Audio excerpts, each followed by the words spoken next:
ডিসেম্বরের ফার্স্ট উইকে আমরা প্রথম টাকাটা দেব, প্রথম কিস্তির 60,000 বাড়ি ইতিমধ্যেই মাইনরিটি ডিপার্টমেন্ট থেকে আমি করেছি। ভোট আসলেই মন্ত্রীদের গরিবের বাড়িতে দেখতে পাওয়া যায়। কাঁচা রাস্তা পাকা হয়ে যায়, ভাঙা রাস্তা হঠাৎ করেই ঠিক হয়ে যায়। ভোট আসলেই নেতাদের চাষ করতে দেখা যায় চাষিদের সঙ্গে।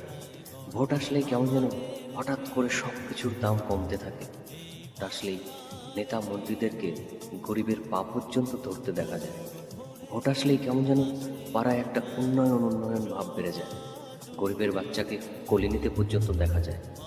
ভোট আসলেই মন্ত্রীদেরকে শ্রমিকদের সঙ্গে খোলা আকাশের নিচে ভাত খেতে পর্যন্ত দেখা যায়। ভোট আসলেই রাস্তার মোড়ে নষ্ট হয়ে পড়ে থাকা লাইট পোস্টটাও হঠাৎ করে জ্বলতে দেখা যায়। ভোট আসলে রসগোল্লা পাওয়া যায় বিনা পয়সায় ওই মোড়ের মাথায়। মানতে কষ্ট হলেও এটাই বর্তমান সমাজের আসল সত্য।